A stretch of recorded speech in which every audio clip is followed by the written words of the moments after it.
사랑하는 여러분, 인생에 있어서 가장 괴로운 것이 있다면 무엇일까? 저는 후회라고 생각합니다. 후회. 하나님이 초대왕 사울을 선택하시고 쓰시다가 너무 마음에 안 든 거예요. 불순종이에요. 불신앙이에요. 그래서 그는 제사 드리는데 실패해서 결국 하나님께 버림을 받죠. 내가 너를 선택한 것을 후회한다. 참, 평생을 살다가 이런 이야기는 듣지 말아야 됩니다. 사람과의 관계 속에서도 네가 우리 회사의 직원인 걸 난 참 안타깝게 생각한다. 이런 얘기를 들으면 안 되죠. 어디서 이런 복덩이가 굴러왔나 하면서 감사하는 마음으로 칭찬을 받아야죠. 인정을 받아야죠. 할렐루야. 응? 여러분, 못할 일을 못한 것은 후회할 것이 없습니다. 어차피 못할 거니까. 할 수 없어서 하지 못한 것도 후회할 것이 없습니다. 후회는 언제 하느냐? 할 수 있는 일을 안 했을 때 생기는 아쉬움입니다.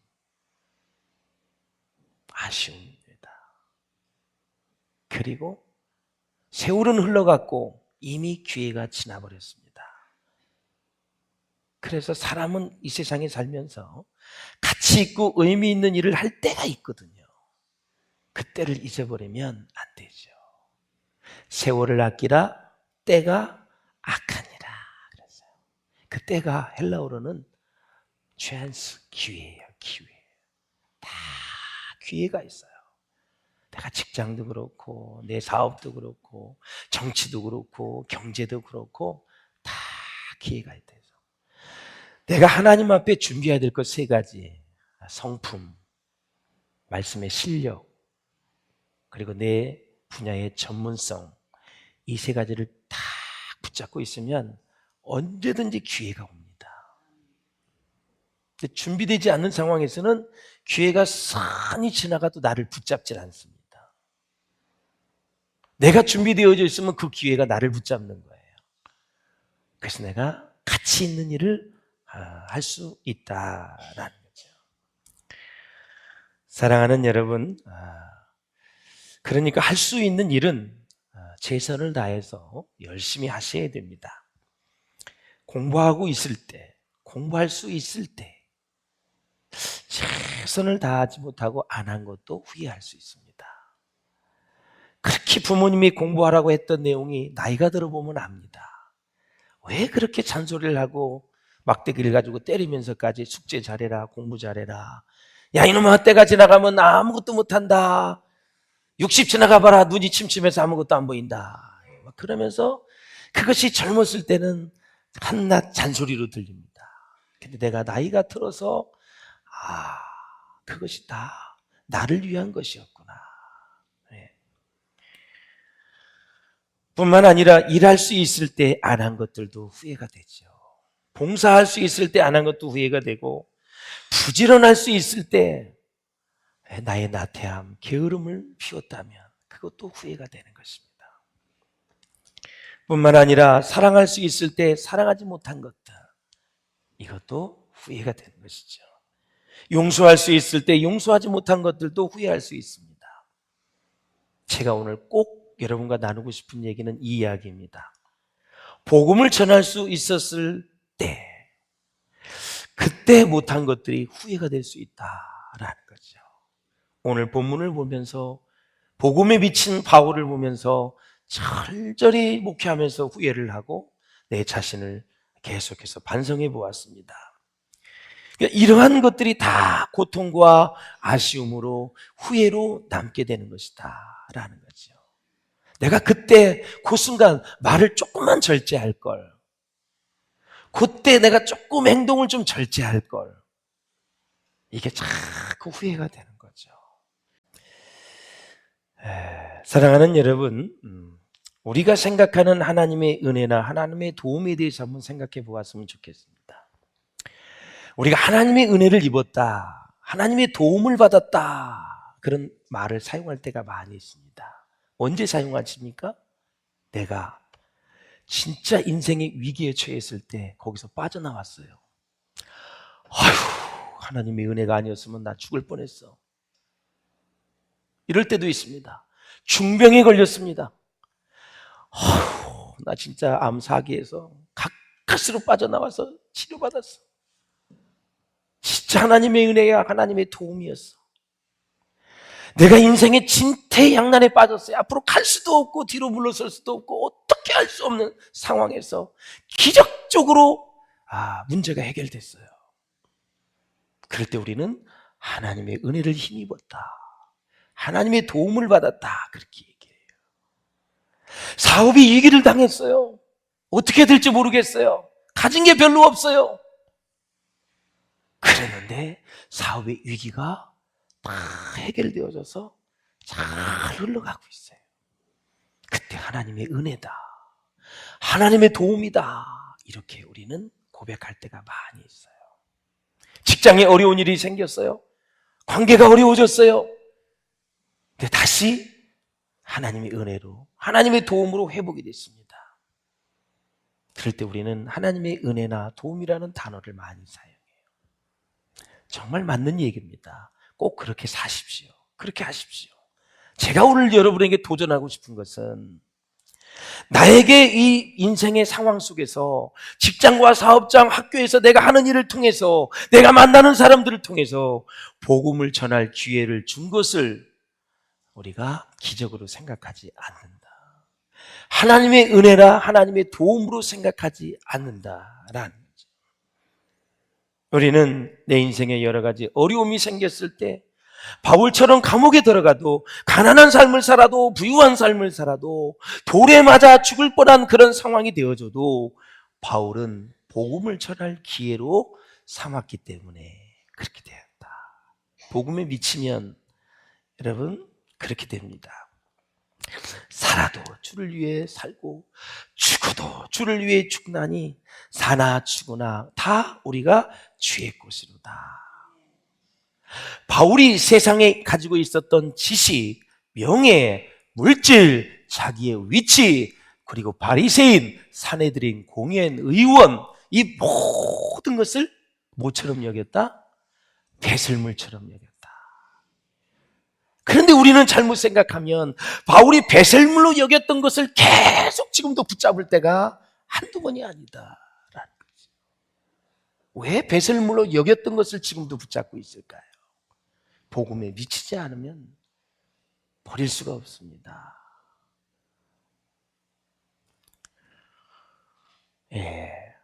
그래서 바울에게 있어서 성공과 실패, 예수를 만난 이후에는 그것이 중요한 것이 아니었어요. 그래서 바울과 우리의 차이가 있습니다. 고난의 해석이 다릅니다. 축복의 해석이 다릅니다. 바울은 고난이 올 때 그것을 복음을 전하는 기회로, 그래서 사나 죽으나 그 얘기를 합니다. 사나 죽으나, 그 찬송 너무 좋죠. 은혜스럽잖아. 주님의 은혜. 고난의 해석이 다른 거죠. 여러분, 고난이 올 때 내 영이 성장합니다. 나를 돌아보게 됩니다. 더 큰 축복을 받습니다. 하나님을 더 깊이 알아가게 됩니다. 인생의 의미를 깨닫습니다. 그리고 마음이 넓어집니다. 인품이 좋아집니다. 믿음이 좋아집니다. 축복의 세계로 우리를 인도하는 하나의 놀라운 축복의 기회가 고난입니다. 해석이 다른 거죠. 축복의 해석도 다릅니다. 하나님이 축복을 주시면 다 주께로부터 왔사오니 하면서 그렇게 사시면 됩니다. 할렐루야. 그러니까 고난과 이 축복의 해석이 달라지면, 고난을 받을 때는 원망불평하고 축복을 받으면 교만해지고 이러니까 안 되는 거죠. 바울과 우리의 차이는 그런 점에 좀 차이가 있어요. 해석이 다르다라는 거죠. 바울이 이렇게 나는 예수를 만났다, 다메섹에서 만났다 막 말을 하니까 빛을 보았다, 그리고 예수의 음성을 들었다, 그러니까 베스도가 충격을 받습니다. 24절을 한번 보시죠. 시작. 바울이 이같이 변명하매 베스도가 크게 소리하여 가로되 바울아 내가 미쳤도다. 내 많은 학문이 너를 미치게 한다 하니. 아멘. 예. 베스도 총독이 마음이 흔들리고 있습니다. 흔들려요. 자, 여러분, 하늘에서 빛을 보았다, 예수의 음성을 들었다고 하니까 지금 흔들리는 거예요. 정리를 하자면 사람은 진리가 선포되면 받아들이든 받아들이지 못하든 간에 마음이 흔들리게 돼 있고 양심을 계속 노크하게 돼 있습니다. 노크를 하는데 누가 받아들이냐, 그게 중요한 것이죠. 양심을 흔들어요. 예? 무슨 말을 하는데 상대방이 화를 막 크게 내는 것은 왜 그런지 아세요? 바로 그 말이 사실이기 때문에 그렇습니다. 사실일수록 상대방의 반응이 거친 것입니다. 사실이기 때문에 당황하고 막 흔들리는 거죠. 바울이 투옥된 이유는 유대인들의 모함이지요.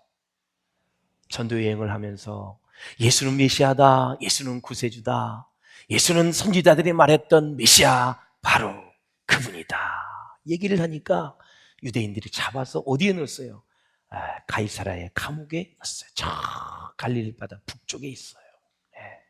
거기서 지금 2년이 넘도록 있는데 추록될 기미가 안 보이는 거죠. 안 보여요. 사랑하는 여러분, 그래서 다 조사를 해보니까 이 사람은 죄가 없어요. 그래서 바울은 로마에 상소를 하지요. 시민권을 가지고 있기 때문에. 상소를 한 이유는 옥살이가 싫어서가 아니라, 아주 힘들어서가 아니라 로마에 가서 복음을 전하기 위해서 그는 상소를 합니다. 결국 로마로 가게 됐죠. 그래서 우리가 전도를 하다 보면 베스도 총독 같은 사람, 아그리빠 왕 같은 사람, 버니게 같은 사람을 만나는데 베스도는 조금 전에 말씀을 드렸던 것처럼 유대의 현직 총독입니다. 로마 황제가 임명을 했다고 말씀을 드렸어요. 그래서 베스도가 바울을 향해서 미쳤다고 말한 것을 보면 그는 기독교 신자나 기독교에 대해서, 교회에 대해서 오해가 많은 사람이고 편견이 많은 사람이라는 것을 알 수 있어요.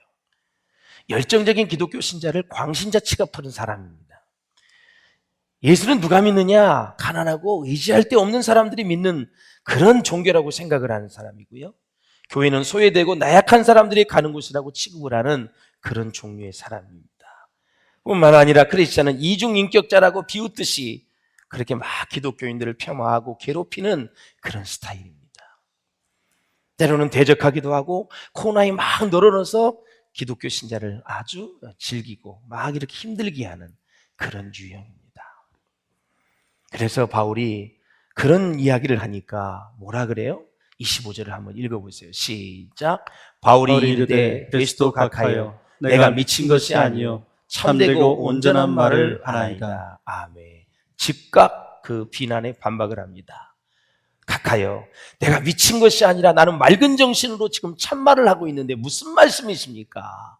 예수 믿는 사람이 성령이 충만하면 여러분 꼭 흥분할 수 있기 때문에 꼭 미친 사람으로 보일 수밖에 없어요. 그래서 바울의 자기 변호는 어디로 이어지냐면 복음을 변호하고 그리고 전도 설교로 바뀌어지는 것을 볼 수 있어요.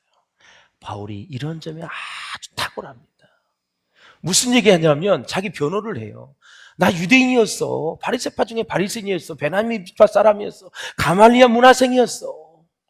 그래서 예수 믿는 사람을 다 잡아 죽이고 감옥에 넣는 일을 하는 사람이었어. 근데 다메섹에 가다 예수를 만났어. 하나님의 음성을 들었어. 예수의 음성을 들었어.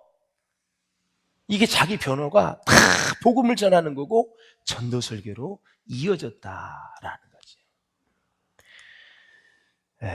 그래서 바울은 아랑곳하지 않고 부활을 믿는 신앙이 참되다. 부활을 믿는 신앙이 최고이고 부활을 믿어야 예수 믿고 구원받는다. 그걸 베스도 총독에게 계속하는 거죠. 결론적으로 베스도 총독, 아그리빠 왕, 버니게 다 안 받아들였습니다. 자, 두 번째는 이제 아그리빠 왕이 나오는데 이 재판에서 주심이라고 말씀을 드렸지요. 악명 높은 사람입니다. 이 가문은 예수를 괴롭히는 가문이에요. 저는 여러분들이 이런 가문이 되지 않기를 주의 이름으로 부탁을 드리고요.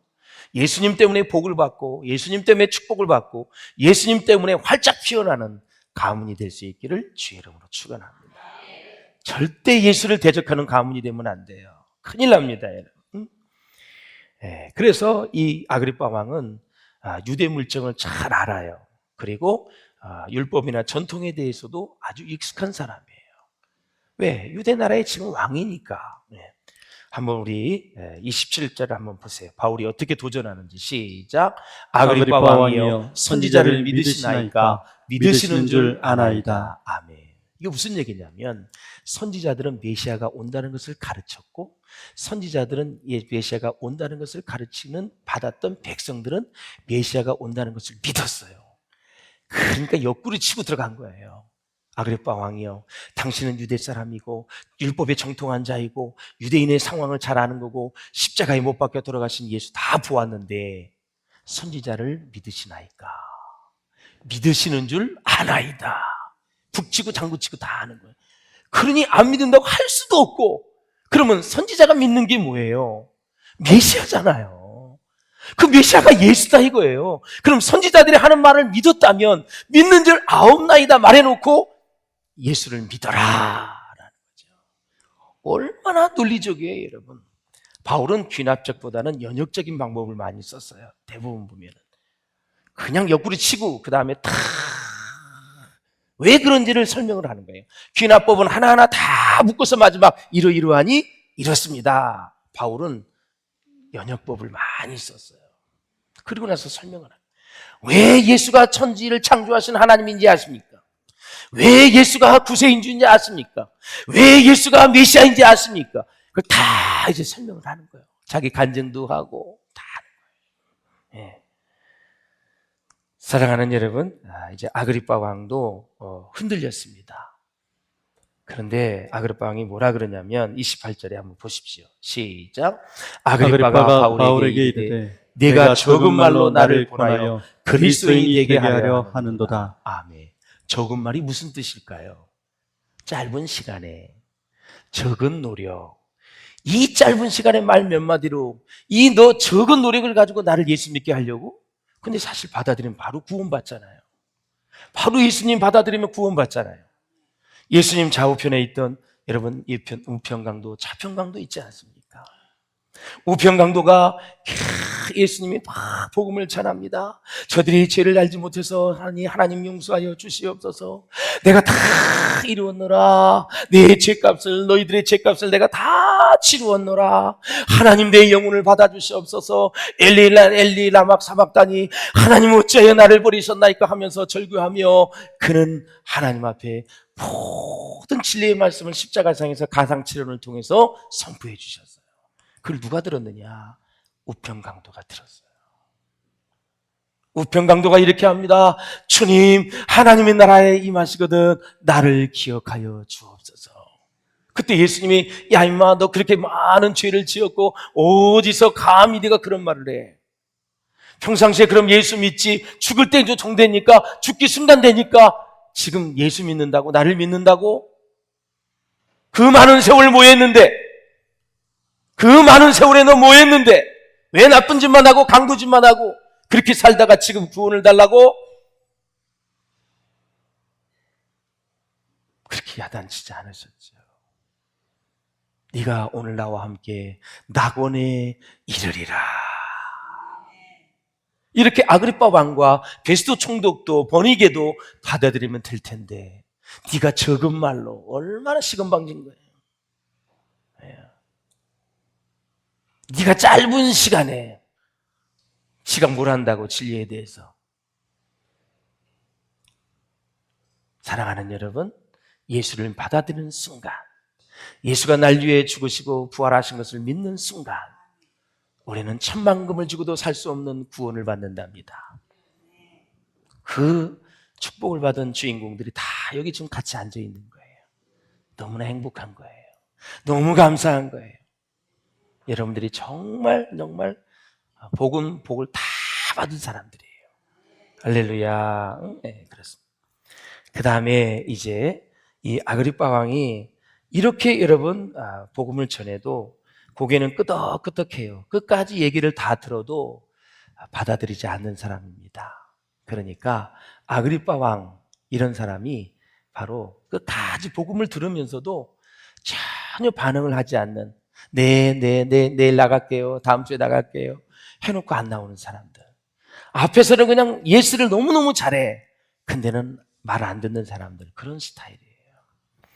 마지막으로 버니게라는 사람이 있어요. 버니게. 이 여자는 어떤 여자이냐면 아그리빠 왕의 누이예요. 누이. 그런데 참 여러 가지로 정말 본받지 말아야 될 그런 사람입니다. 그래서 계속해서 이제 아그리빠 왕도 자기를 너무 설득하지 말라 스트레스 받으니까 이 버니게도 마찬가지입니다. 그래서 사치스럽고 그 다음에 정말 로마에서 온 황제를 또 이렇게 유혹을 해서 같이 정부로 또 살고 막 그러다가 아주 복잡한 인생을 살아가는 그런 모습을 우리가 볼 수 있어요.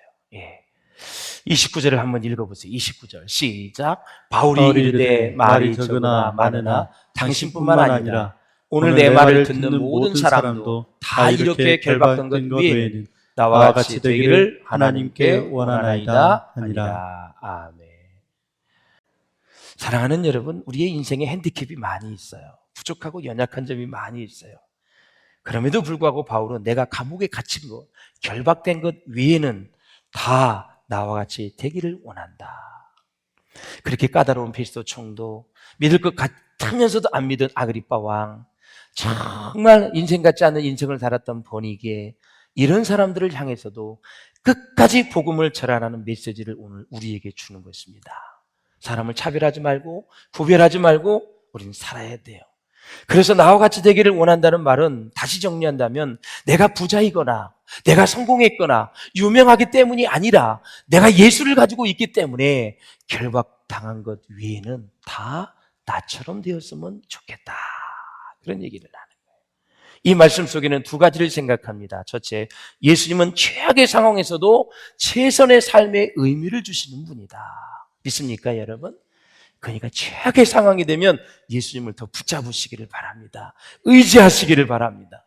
두 번째는 자기 자식에게 나처럼 살아라 라고 말할 수 있다면 그 사람은 후회 없는 인생을 마감한 것입니다. 사랑하는 여러분, 정말 그렇습니다. 오직 예수님만 바라보고 살아온 것을 바울은 본받으라고 오늘 이렇게 얘기하는 것입니다. 이 버니게라는 여자는 아까도 말씀을 드렸지만 아그리빠 왕의 누이인데 여러 번 결혼해서 실패를 했고 또 왕비처럼 행세를 했습니다. 훗날에는 티투스라는 로마 황제의 아들이 있습니다. 이 사람을 유혹을 해서 정부가 되어서 로마에 가서 살았던 그런 경력을 가지고 있고 20대 초반에 아주 미모를 소유한 여자이고 권력과 사치스러운 생활에 길들여진 여자입니다. 그래서 제수에 지나지 않는 바울의 얘기를 듣지 않습니다. 아이고 어떻게 해서 저렇게 한심한 인생이 되었나 이러면서 쳐다보았던 사람이 버니게입니다. 그리고 참 어떻게 저렇게 똑똑한 사람이 바보짓을 하고 살아 이렇게 판단했던 인물이 바로 버니게였다. 여러분 부탁드립니다. 명예가 있고 권력이 있고 부가 있어도 사람을 그런 식으로 보시면 절대 하나님 기뻐하지 않습니다. 은혜가 되지 않습니다. 할렐루야. 더 귀하게 봐야 됩니다. 나같이 부족한 사람이 이렇게 명예와 권력과 부를 가졌는데 나는 받을 자격이 없는데 저 사람이 받아야 되는데 내가 누리고 사네? 그러면서 더 존경하는 마음을 가져야 됩니다. 이것이 바로 사회를 맑게 하는 것입니다. 여러분. 할렐루야.